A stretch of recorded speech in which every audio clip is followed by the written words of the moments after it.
malamnya ada api unggun dan jerit malam. That's awesome. Dia charming, jelas. Tapi yang bikin ngeri, bikin nyaman. Nyaman banget. Orang jatuh bukan. Halo guys, pembahasan khusus camping sudah memasuki episode ke hari ke-7 ya, dan bersiap lanjut hari ke-8 loh. Tapi ada satu misteri, sepertinya matahari seolah dipaku di atas kepala karena hari masih siang bolong terus. Bayangin para cashnya belum ganti baju sama sekali nih sejak awal. Padahal kalau di dunia nyata, bau aroma mereka pasti dong sudah berasa banget ya. Mulai dari sisa asap knalpot pas konvoy, keringat saat bongkar pasang tenda, main yeye, sesi pijit-pijitan, main limbo, sampai joget bareng. Keringat mereka pasti nih udah mengering, mengerak, dan menciptakan ekosistem baru di baju masing-masing.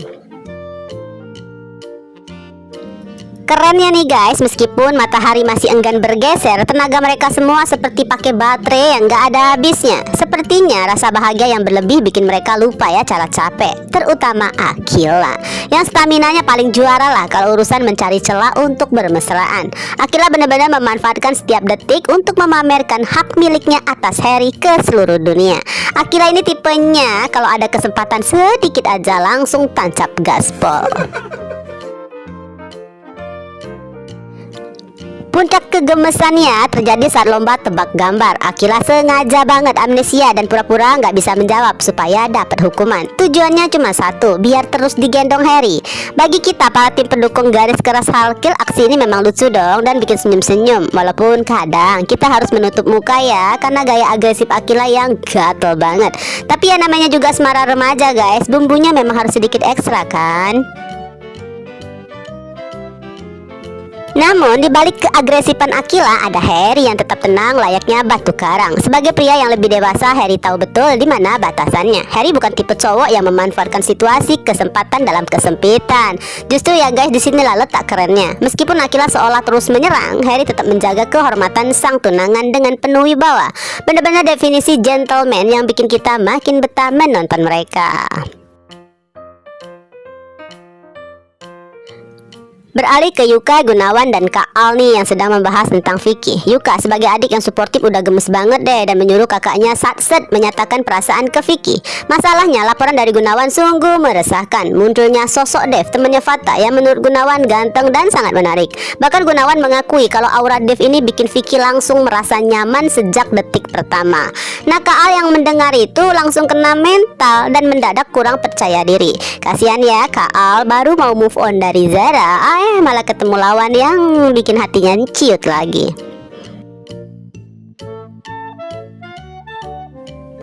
Kak Al menyadari nih guys, ada tembok besar bernama profesionalitas. Meskipun karakter Vicky absurd dan ajaib, Vicky tetap ya terlihat agak segan kalau mengobrol dengan Kak Al karena status mereka adalah atasan bawahan. Jujur aja nih, sebagai penonton kita pun harus mengakui kalau Kak Al memang agak membosankan. Tipenya terlalu tenang, dewasa, dan pasif, berbanding terbalik dengan dinamika remaja di sana. Memang sih Kak Al bisa jadi sosok penyayang seperti Harry, tapi di mata penonton aura Kak Al saat ini sedang tertutup awan mendung karena kalah telak dari pesona Devon. Sebagian penonton justru nih pindah haluan ke kafal Vicky dan Devon, Devik. Kenapa? Karena hidup Devon ini miris banget. Udah kayak sinetron ratapan anak tiri ya. Di rumah Devon diomelin terus, dan baru sekarang Devon bisa merasakan jadi remaja normal. Tapi ingat, status Devon sebenarnya Sandera yang harus siap menerima tatapan tajam dari para elit squad. Belum lagi cubitan maut dari Akila yang sepertinya punya dendam ke Zumat. Elit squad memang susah lupa guys kalau keluarga Devon lah dalang di balik tragedi yang menimpa Mohan. Bahkan sampai membikin Raisa buta dan lumpuh segala. Devon sih sadar ya kalau dirinya berasal dari keluarga penjahat. Tapi ya gimana, namanya juga Devon hanya sekedar anak bungsu yang cuma bisa ikut perintah. Dalam hal ini Vicky bisa dibilang sangat polos ya guys. Vicky menyambut Devon dengan tangan terbuka. Bayangin akan bagaimana reaksi Vicky kalau nantinya tahu bahwa Devon adalah bagian dari keluarga dalang tersebarnya di balik kasus papanya Vicky yang seorang buronan koruptor terbongkar. Kasus yang dulu bikin Vicky sempat habis-habisan dibully oleh anak-anak Tirta. Untungnya ya saat itu Vicky punya teman-teman sembilan ilmu yang solid dan siap menjadi tamengnya. Balik ke alur nih, sesi petak umpet dimulai. Tapi sayangnya Devon harus menerima kenyataan yang cukup pahit, dilarang main. Elite Squad nggak mau lah ambil risiko. Bagi mereka, membiarkan Devon berkeliaran di hutan sama aja memberi tiket gratis buat Devon kabur.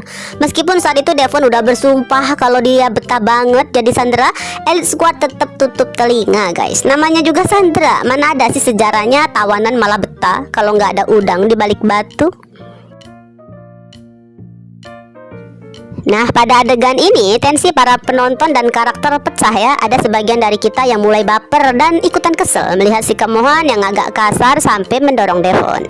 Sepertinya tingkah lucu dan wajah memelas Devon sukses nih guys, bikin kita para penonton terkena amnesia massal tentang rekam jejak seorang Devon. Devon pun terpaksa harus masuk kembali ke dalam mobil camping. Bersamanya Rama yang harus bersabar tingkat dewa menghadapi titipan manja tersebut. Namun Rama masih punya hati nurani untuk menghibur Devon dengan menjanjikan adanya agenda jurit malam. Begitu dengar soal teriak-teriak bareng di tengah hutan, semangat Devon langsung berkobar lagi. Maklum guys, walaupun Devon ini lahir di keluarga bangsawan gitu ya, Devon ini sebenarnya kurang pergaulan karena sekolahnya kan cuma di rumah aja. Bagi Devon, kegiatan receh anak camping adalah pengalaman luar biasa yang belum pernah dia temui dalam istananya. Sementara itu di balik semak-semak, para guru udah siap mengintip kelakuan para muridnya. Sayangnya harapan kita untuk melihat reaksi heboh Bu Anita harus tertunda lagi nih guys, karena Devon sedang disekap dalam mobil. Tapi bayangin aja ya, seberapa besar kehebohan yang akan terjadi nanti malam saat Bu Anita melihat putra bungsu Kasarius ponakannya tiba-tiba muncul di tengah api unggun. Masuk ke sesi petak umpet nih. Fokus permainan ini malah jadi agenda romantis tiga pasangan utama ya. Hutan mendadak terasa seperti lokasi priwet dadakan. Pasangan Harry dan Akila seperti biasa seakan udah nggak kenal lagi istilah jaim ataupun fase malu-malu seakan resmi pensiun deh. Bersandar di pelukan kini bukan lagi momen langka bagi mereka, tapi rutinitas harian yang dilakukan dengan kepercayaan diri. Pasangan tunangan yang merasa semesta udah tanda tangan restu untuk mereka berdua. Sedangkan di sisi lain, Mohan dan Raisa ya, meskipun sampai sekarang belum resmi balikan, tapi sejarah pacaran mereka membuat kedekatan itu terasa seperti fitur lama yang diaktifkan kembali. Raisa bahkan lebih mengayomin, seolah-olah Mohan itu bukan mantan, tapi paket emosional yang perlu perlindungan ekstra. Sementara itu di arah lain, pasangan Fata dan Zara pun gak mau kalah. Seperti biasa guys, Fata tampil dominan dengan gaya genggaman tangan yang seolah takutnya Zara berubah jadi asap bisa hilang kalau dilepas. Tatapan Fata penuh percaya diri, senyumnya konsisten ya, seperti iklan pasta gigi. Sedangkan Zara justru sedang sibuk nih berjuang melawan pipinya sendiri yang makin lama makin memerah. Senyum malu-malunya muncul otomatis tanpa perlu aba-aba. Ya, yang jelas suasana petak umpet seakan berubah jadi ajang siapa di antara mereka yang paling mesra.